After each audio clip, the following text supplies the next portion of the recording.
depressing stuff you've ever heard.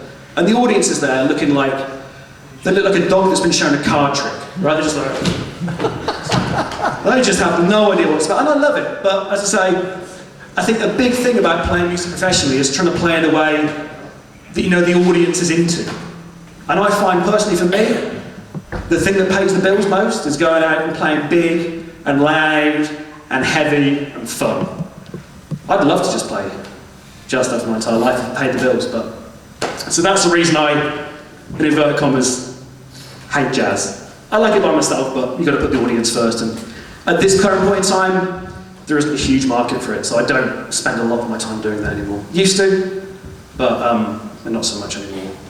But hey, anybody else? Up on the questions? No questions? Oh, 3 questions. It's like buses. How about you? How was it like working with Venetian snares on the 2014 track, Dear Turbos? Oh, you know that one? Man, let's have a fist bump. Give it here. You're the only other dude that's listened to that. That was crazy. That was a 4 o'clock in the session, 4 o'clock in the morning session in London. And I've known snares for years, right? And once again, like a lot of people in music, he has this really, what's the word I'm looking for? Like hardcore, persona of like, he's been known to like spit on people in the front row of gigs. I'll be doing that today in a minute if anybody knows. He's been known to like, throw stuff at the crowd, like be insane. And the first time I ever met him was after I did one of his tunes. And he's like, I'm over in London, let's hang. So I went to hang and I was like, this guy's gonna be terrifying. Sweetest, nicest guy you've ever met. It's always disappointing how nice everybody is at the top, right? You expect everybody to be like rock stars. People are dull. People are just like you and me, just normal, right? The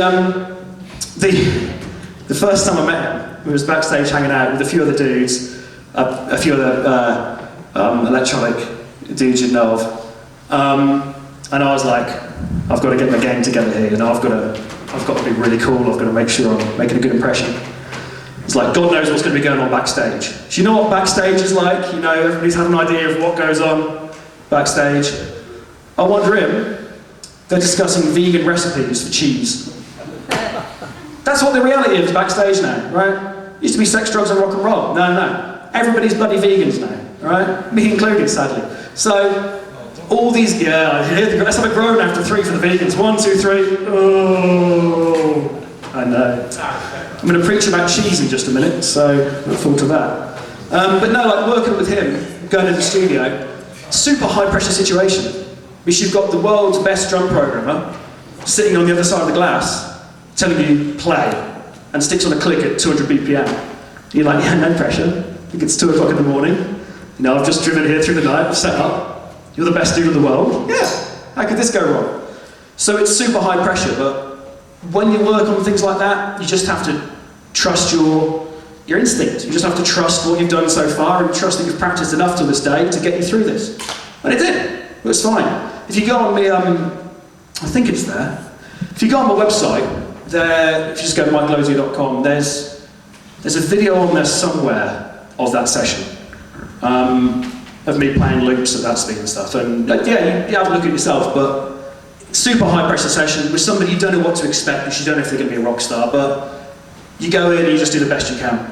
And remember, the closer you get to the top, the less dickheads there are. Because guys that are really difficult to work with don't get anywhere. It's as simple as that, right? If guys are really crazy and they're doing the whole rock star thing, and they're like missing gigs and breaking guitars and going crazy, they just get left behind. Because professionals don't want to work with them. So I see some guy that's off his face on coke and was like, I'm a rock star. I was like, no, I can't be asked. I'm not going to go into the studio with him. I'm not wasting my time, So now all these guys, they're really nice guys when you get to the top, always, without exception. And it's just a case of making sure you practice enough in the meantime to make sure that you can do the job when it comes to it. But working with guys like that is always alright. It's never as crazy as you can imagine. It's always, they're just dudes like me and you, they're just running all guys. But yeah, anybody else? There's a couple of us. Oh, let's have the one right at the back. Afternoon break symbols. Oh.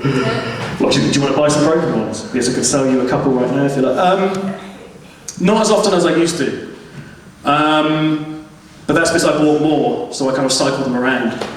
But Quite a lot. I mean, to be honest, the trick is that providing when you hit, your grip is really, really loose, you tend to not transfer too much energy into the cymbal. And the other thing is making sure that your cymbals are really loose.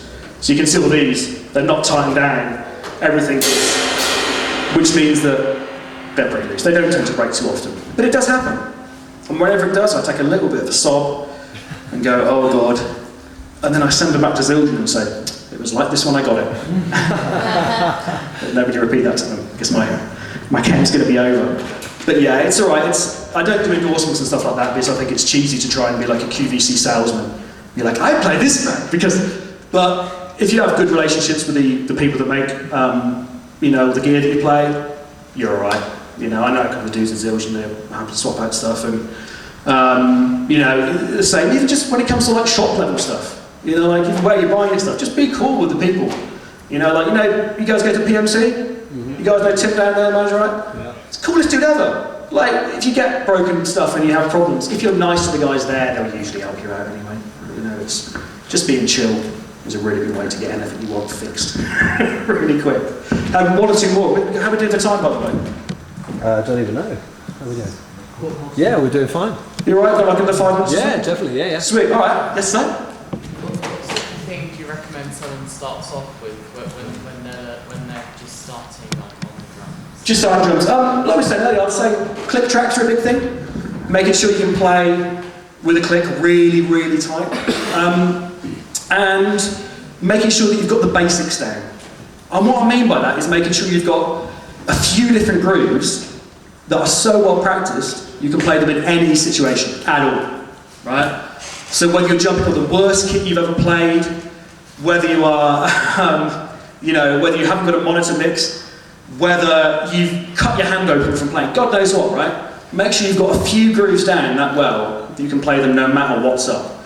Because that'll get you through most circumstances, I mean, I don't want to give the game away, but if you know about 3 beats, you can kind of play drums, It makes my job look like a joke, and it is. But, if you've got a few things down really well, you can play them loud and confident. You know that, there's that video on YouTube, is it Axis of Awesome or something like that? Were you guys seen this thing? Where it's like 4 chords, you can play any song. Well, guitar is 4 chords, drums is like 3 beats. I mean, it's the same thing. If you get the absolute fundamentals really, really strong, the rest is fine. I mean, notice, to be honest, that all the biggest records that have ever happened, look at the Thriller album, right? 100 million copies or something that sold, right? The biggest track off that has this beat. And we're thinking like crazy huge, 100 million copies, right? It's got to be insane what the drums are. The drums are this.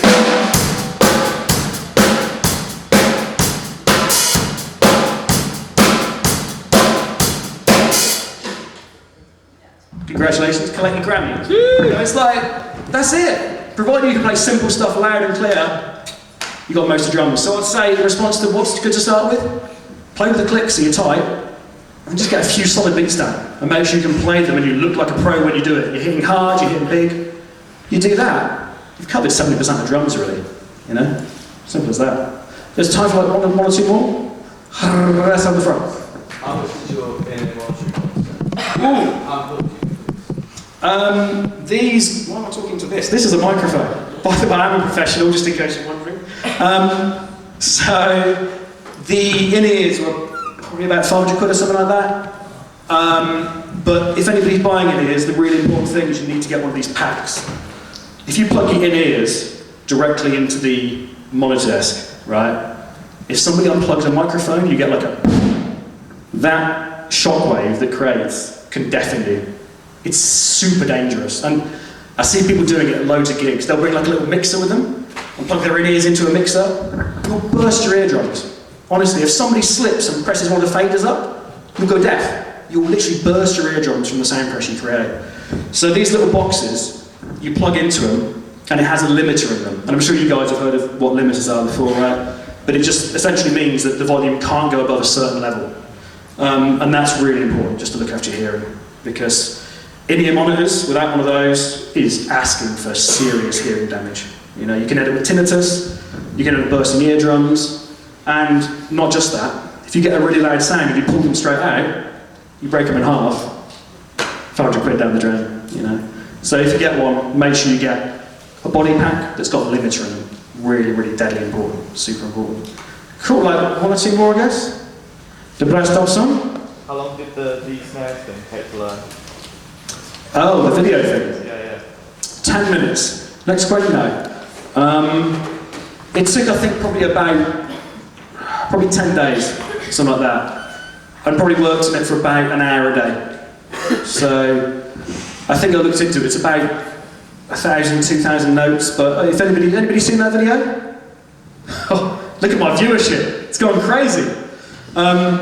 Well, you guys can post it or something, can't you? You can see. But the whole idea of it was it's no 2 bars of it are repeated. So everything is, you know, different all the way through. It's 200 and something BPM, and it's the fastest, craziest stuff that exists. So I just try and learn it as a challenge, just so that any other track I had to learn afterwards wouldn't be as bad. You know, it's like, if you do the most horrible thing in the world, everything else is kind of, it's alright in comparison. Remember I was here the other week, we did that, was it Everlong? That's it, Yeah. I remember Nick was like, God, you must have heard that before. You know, how do you know how to play it after listening for a few minutes? I'm like, I hadn't heard it, it's just that it wasn't Venetian snares. So I'm perfectly happy. You know, anything that isn't that is alright now, it's fine. So yeah, probably about 10 days, an hour a day, something like that. Yeah. Alright, probably one more question? What's up in the back? You're becoming like my main fan. This is like 2 questions in. Let's go for it. You sound scripting now. What's that? Can you play a Gravity Beat? Gravity Beat, what? Gravity Blast? Yeah. Metal stuff? Yeah. Yeah, if you really want that. I really want that. Yeah, we want it. If you really want that? You don't think metal sucks? No, I'm just joking. Just joking. All that stuff is normally on a double pedal. I don't have a double pedal, so I can't be asked to set one up. I'll go from slow to fast until we get it.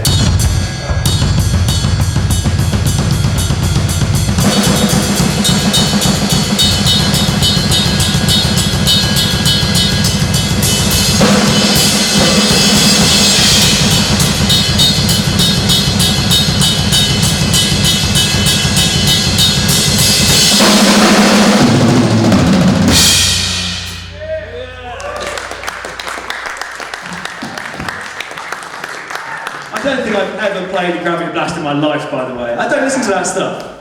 Which, like, I'm not that rock. I've got like tattoos and like, oh, like this. I can't do that. I'm too nice for that, you know? I'm a bloody vegan, you know? I've got the calories to play metal. Let's be realistic here, guys, right? Remember you driving me to A&E in a minute anyway, so. Sweet, like, one more question, I guess? What up? I got one. Obviously, auditioning drummers over the years, one thing I often look for, as you pointed out, is playing that really steady, solid beat. But often there can be a situation where incorporating a fill and returning from fills. Well, I mean, not that fill. But Return from Phil. That should be the name of your first album. the returning from it, often the timing can go out. And Yeah. I assume you're going to say practice to a click. But is there any other advice you could give drummers to tighten up those aspects, Yeah. as opposed to just playing to a click? Absolutely, and really good point as well. Like, I hope you guys have heard that. Like the idea of making sure you keep your time after you do the show-off stuff in the fills, because time is where it's at. So there is one exercise you can do that is horrible to do, but really helps you to keep your timing solid, and that's this. Imagine you've got a metronome. What you want to do is turn down all the beats on it, apart from the beat that's on the first click of the bar. So instead of the metronome going like that, you get rid of all the clicks and have just the first one. So you just get one beat a bar, and then you play in time with that, because that's super unforgiving. That means you have to keep your time super solid, and when you come out of a fill, it's really easy to butcher it. So if you practice playing with a metronome just on the very first beat of the bar and nothing else, that tightens up your timing. If you do that in 10 minutes, you've probably fixed your timing for forevermore. You know, it really helps you to feel where the start of the bar is. Really, really important.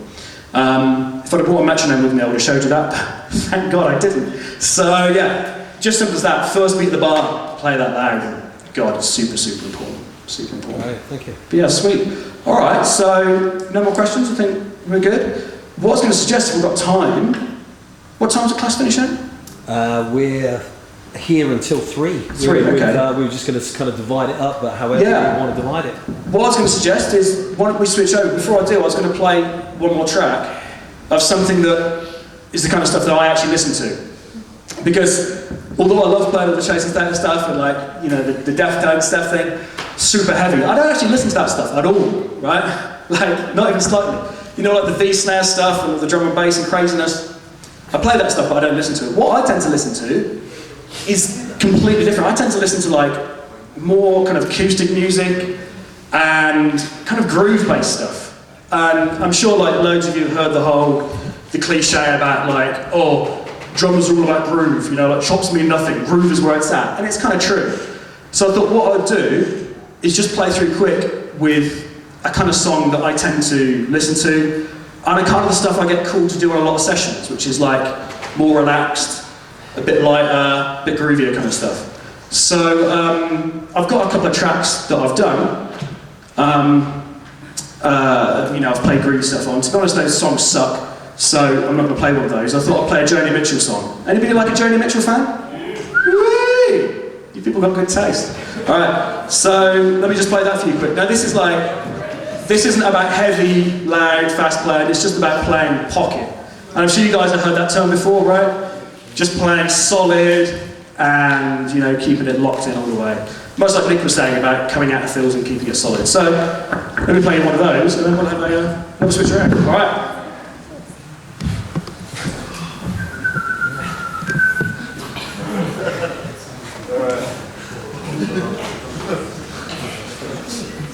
Okay, ready? Alright, I'm not, I'm going to plug myself in. Those that